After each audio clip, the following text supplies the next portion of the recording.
Do I have your attention now? Aloha, ya, gue mau bahas satu pertandingan yang tadi malam selesai, yaitu Chelsea lawan MU. Sayangnya Chelsea gak jadi menang, 1-1, dan gue bilang ini hasil yang fair enough, cukup adil buat keduanya karena berdasarkan permainan dan yang ditunjukkan di dua babak ini ya gak ada yang berhak buat dapat 3 poin. Dan kalau dari line up yang diturunkan, Potter main 3-4-3 seperti biasa, ternyata Cucurella ini dimainin jadi back cover area sebelah kiri. Ya. Dan Loftus-Cheek main, sementara Chilwell juga dimainin, sisanya masih sama. Dan Ten Hag kembali menurunkan pemain yang itu-itu aja, seperti yang sudah banyak yang bisa diprediksi orang lah. Rashford jadi striker, Bruno, Eriksen, Casemiro main, dan sisanya masih sama. Nah, jujur di awal-awal babak pertama ya, gue kecewa sama pertandingan ini. Kenapa? Karena tempo yang ditunjukkan oleh kedua tim ini yang secara di atas kertas itu punya materi pemain yang wah bisa dibilang, itu tidak menunjukkan apapun di awal-awal babak pertama. Tempo sangat lambat, aliran bola sangat lambatnya minta ampun sampai bisa ngantuk nontonnya. Dan Chelsea di babak pertama sama sekali gak bisa ngapa-ngapain. MU benar-benar mengambil dominasi possession ball, mengambil dominasi create chances di babak pertama. Dan terbukti MU banyak mendapatkan beberapa peluang yang lumayan ya setengah peluang lah bisa dibilang. Sebenarnya nggak matang-matang amat sih. Shootingnya Rashford, ada dari Anthony dan sebagainya masih bisa di save sama si Kepa. Dan kalau gue lihat ya permainan MU dengan Ten Hag ini semakin hari semakin waktu itu semakin menanjak. Kenapa? Karena jarak pemain MU seperti pada saat melawan Spurs yang mereka bisa menang, yang bisa membuat mereka menang, itu kembali diterapkan di babak pertama oleh pemain-pemain ini. Rapat, sehingga aliran bola pun jadi lebih smooth aja gitu. Pemain-pemain MU itu benar-benar tahu kemana bola harus diarahkan, kemana bola harus dikasih pada saat pemain mereka dipres oleh Chelsea. Itu yang mereka tunjukkan di babak pertama. Dan jujur gue sangat impress melihat MU di babak pertama. Mereka bermain bagus, bisa create chances. Dan bedanya lagi dengan melawan Spurs, mereka itu pada saat melawan Spurs banyak sekali melakukan shooting ke arah gawang dari luar kotak penalti, dari siapa-siapa semua banyak shooting. Tapi melawan Chelsea ini mereka tidak sembarangan shooting seperti sebelumnya.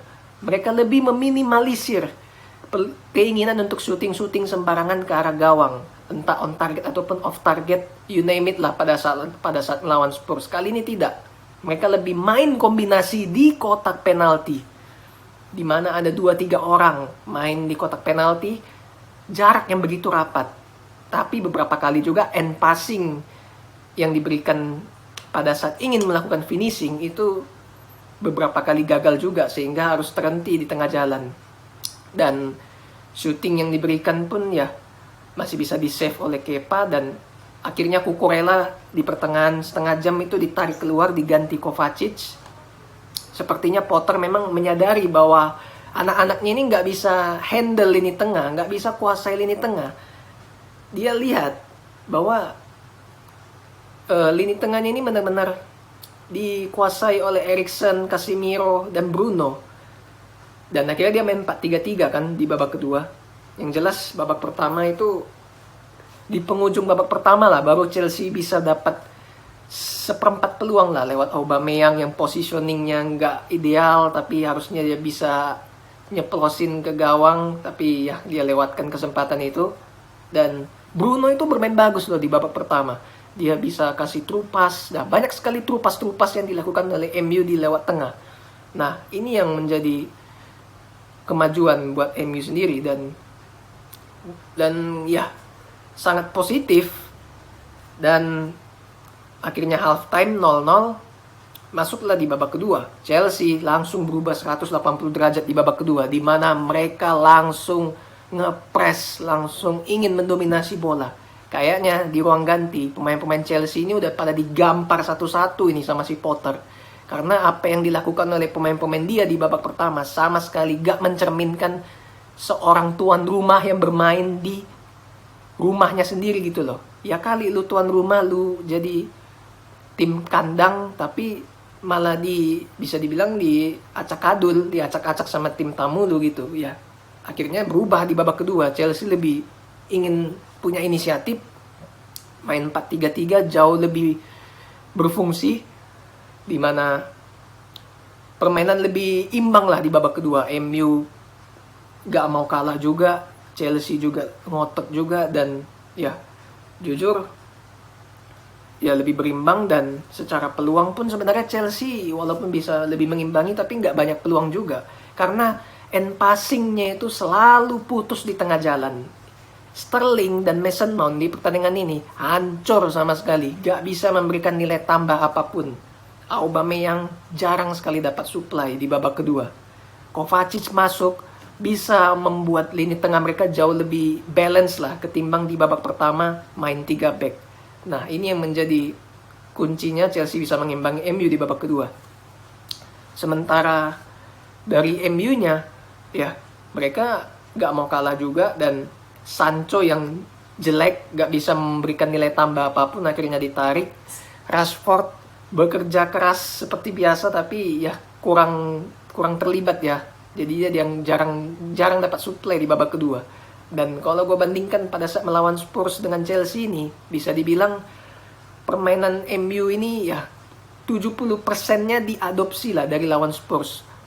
Mengevaluasi apa yang seharusnya mereka kurangi, yaitu shooting ke arah gawang, lebih banyak main kombinasi. Itu yang mereka lakukan pada saat melawan Chelsea ini. Tapi problemnya end passing lagi-lagi sering sekali putus di tengah jalan. Bruno beberapa kali bisa kasih end passing tapi bisa ditutup oleh belakangnya Chelsea, dan akhirnya dapatlah satu momentum itu penalti. Apakah itu layak penalti? Layak penalti. McTominay masuk langsung bawa bencana, dia peluk si Broya sampai jatuh. 1-0 Jorginho. Habis itu menjelang babak kedua berakhir ya, pemain MU semua ya pada ngotot dong. Ten Hag sebenarnya dia ngincer kemenangan di match ini. Kenapa? Karena gue lihat dari pemain MU itu benar-benar ngotot, pengen nguber gol lawan Chelsea di babak kedua. Tapi sayangnya mereka kejebolan lewat kebodohannya McTominay. Akhirnya mereka nguber sampai extra time, dapatlah golnya Casemiro lewat garis gawang. Dan gue bilang 1-1 ini layak, hasil yang sangat adil buat keduanya berdasarkan permainan yang dicerminkan dari pertandingan ini. Dan gue bilang ya, MU it doesn't matter, imbang. Yang penting mereka bisa dapat poin. Yang gue sayangkan itu adalah Chelsea, tapi Potter masih bereksperimen dengan 3 back, 4 back. So masih butuh waktu untuk bisa menyesuaikannya lagi. Dan kita lihat seperti apa ke depannya. Gue bilang Chelsea, MU, dan Liverpool. Nah ini yang akan bersaing 4 besar. Liverpool kalah lawan Nottingham Forest. Ini yang lucunya, Liverpool lawan City bisa menang berkat suatu beruntungnya Salah pada saat itu. Kali ini harus kalah lawan tim nomor 20. Nah ini yang serunya Liga Inggris. Gue bilang ya,